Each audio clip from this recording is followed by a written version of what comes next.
have you both for this film. Hi. I have to admit, I was very emotional at the end. Good. Um, Good. That's a great reaction. so yeah, tell me about getting to embody these real life characters because it must have been quite like an honor, but yet lots of pressure to fulfill that duty. Yeah, truly. Yeah. Both things you said are absolutely true. Mm, I think there's definitely a responsibility as actors to tell the story truthfully mm. and do them justice. But what was really beautiful as well is we had the premiere a couple of days ago, and some of the actual family members of these people came to the screening, and they kind of gave us the thumbs up. So Yeah. we've done them proud. So that's all you know. That's It was just another reminder, though, of how important it is to tell, and what an honor and a privilege to tell these real life stories, and how meaningful they are. It was really moving to meet the direct descendants of these characters and to see them be moved and how much it meant to them that we have told this story and that we're keeping Helmut's story alive, and using it for good, hopefully to inspire other people.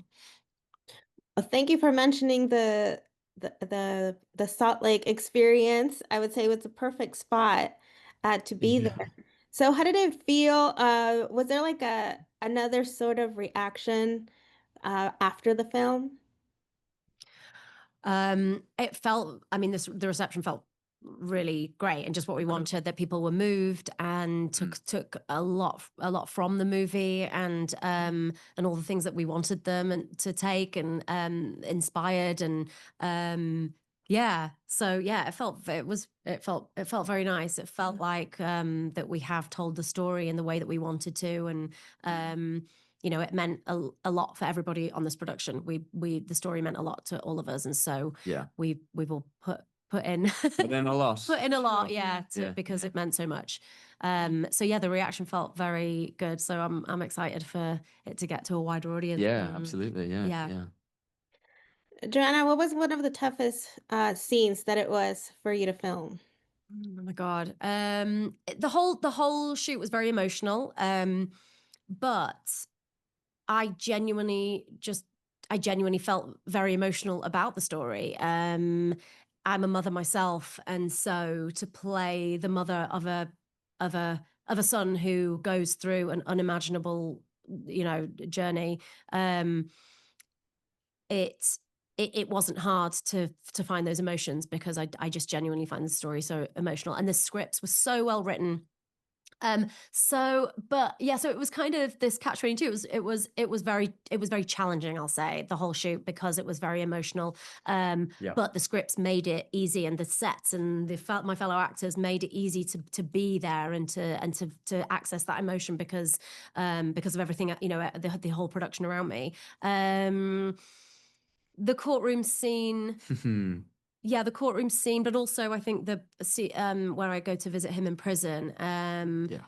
But again, it's this catch-22 where it's like it's challenging as an actor, but then it makes it all the more rewarding that you feel that you are doing something meaningful, and that you are telling a story that is important and deserves to be heard, and you just really hope that it means something to the audience, and that you move them, and inspire them. So yeah, all of it was hard, but all of it was very rewarding and meaningful. And for you, you had some fun scenes, with the boys having, Yeah. joking, having fun. There was the scenes where it was just like a little passionate about the subject.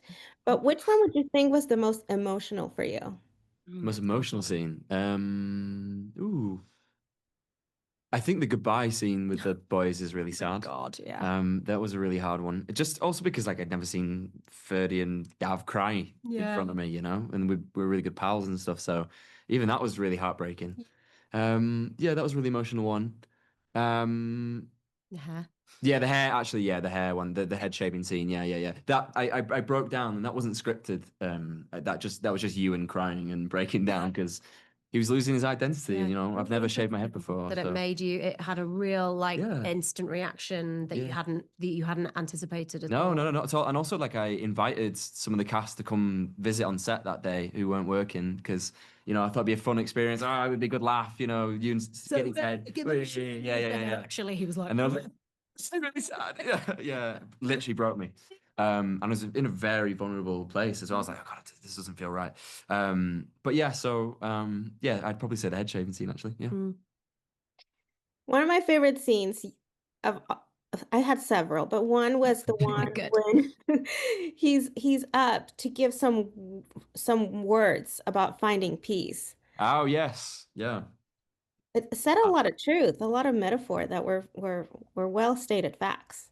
Yeah. He's a very smart cookie, Yeah, isn't he? no, so Yeah. He's a smart boy, and also like, um, yeah, it was very metaphorical and, you know, made people think as well. You know, not just Rudy and Carl. You know, he's trying to voice it to other people as well. So yeah, he's a really smart. I He's know. very smart. I love how Musner, you know, they literally don't believe that it's you, and then I know. that No, he's a moment university when professor, and that's true. I know, and that moment when you just prove them wrong, when you prove that you are the author of that, Yeah. it's so powerful. It's brilliant, and the realization, the penny dropping for them, they're like, Yeah. oh my Oh God, my what? gosh, it's kids. Yeah, Yeah. it's so great.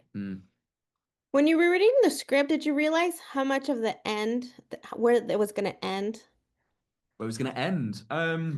Well, yeah, sadly, I I already didn't knew. expect it myself. Okay, Oh, really? good, Okay, well, that's good. good. Okay. Because the first thing I did, I Googled Mm, him, and the first thing that comes up was he was the youngest resistance fighter killed, you yeah. know. And so I kind of knew that was going to happen, but I didn't necessarily know how, and Mm, everything and the ins and outs of everything.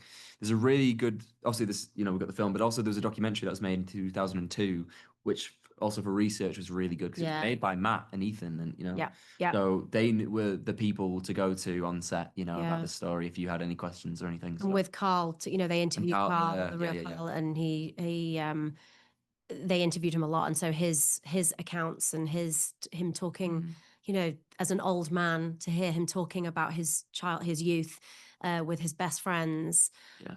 yeah, it's really moving.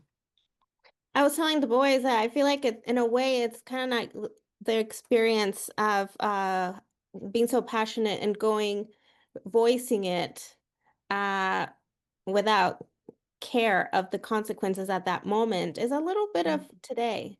Mm, Yeah. I think it's really inspiring, like the 16-year-old boy did that. mm, And there's something really powerful about that.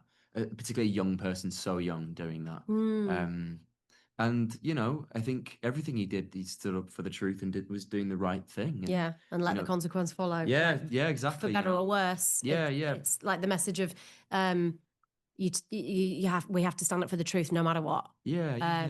And there's a lot bigger than one moment. And so, you know, like Helmut died for this, but his story has not ended there. His story has not ended with his death. And that's his story has been kept alive by family and friends, and now hopefully like to a wider audience. And who knows what repercussions will be, and what inspire, how he will inspire other people, and what they will then take forward with that he will never know, but that effect, his his legacy, and that he, that's bigger than his death, or Yeah. does that make sense? Absolutely. Yeah. Well, like in the film, it says, we have to not allow free will to be taken away. So, Exactly. And no matter what, exactly, we have to fight for that. And I think that goes for many other causes. We need to fight for the future that we want and the world that we want to live in. And there's a lot to fight for. There's a lot to lose, So, and our freedoms and our voice being in any way threatened, we have to fight for that and fight for truth always. at the end of the day, how did you guys shake off during filming? I would probably go home and go straight to sleep or watch a movie or something, order food. We went out. Yeah. To be fair, yeah, that's true. I get bad FOMO, so I would make sure even after a 4 a.m. like night shoot, I would come straight out and meet people. Me too. I mean, like, yeah, exactly. Like, I should go home to bed, but I'm a bit buzzing after Yeah. going. Need to kind of wind down. But also, the whole cast got on so well, and so we we really enjoyed socializing Absolutely, and yeah. hanging out together, and Beautiful Lithuania and beautiful Vilnius. Yeah. Vilnius, Kaunas. Lithuania. It was a wonderful time, and and also I've, even though there's so much darkness and heaviness to the story, and that, you know, we do take that on, and it was very emotional. You know, I felt very emotional about lots of things, but I overwhelmingly felt proud that we were telling that story. And so if we'd done a really heavy scene, but I felt like we got it, we did what we wanted to do with that scene. And I really hope that, you know, I hope it looks as good as it felt that what we created. I kind of don't take that heaviness with me. I take the kind of the feeling of accomplishing something, and the feeling of kind of the meaning that we're telling this story well, or to the best of our ability. And so, I never felt that I was bringing anything heavy. I felt kind of quite inspired myself, and after shooting, I think. I remember, like, obviously we'd finish work on a Friday, and, you know, I'd see everyone Friday, Saturday. I remember on Sunday, I'd just be absolutely exhausted. I had so much to prepare for the week. I would probably go the whole day without speaking to anyone. Yeah. Like, I just had to have that time for myself to just breathe, process, you know, and just take myself out of that world a bit, because it does, you know, it does weigh on you. That's the balance, you know. You want the release and the fun, and to connect with your castmates and your workmates, and to kind of bond over this story. I think that's one of the best things about being an actor. When you're working on a project, it's like you're in this little bubble, and you feel so strongly about the story that you're telling, and you're putting your heart and soul into it. And that's and there's something really lovely about sharing that with the people that you're doing it with. You know, actors get very close to each other and we have our guard down all the time. Because we have to share those stories, and we have to play these intimate or close or family relationships. And so we kind of have to be open books, and that means that we kind of then really enjoy bonding and being together. And so it's the balance of enjoying that while you're in while we're doing this production, and then also needing the prep time. And little breather. Yeah, for sure. Well, thank you so much for your time. Congratulations. Thank you. On this film. Thank you. After watching this film, yes, I got sad, but then I was like, you know what? All my worries are nothing. Yeah. I know, right? I know. Thank you for that. Exactly. Oh, thank you for saying that. Yeah, exactly. Yeah, thank you. Awesome. Thank you. Bye-bye. Thank you. Lovely day. Thank you.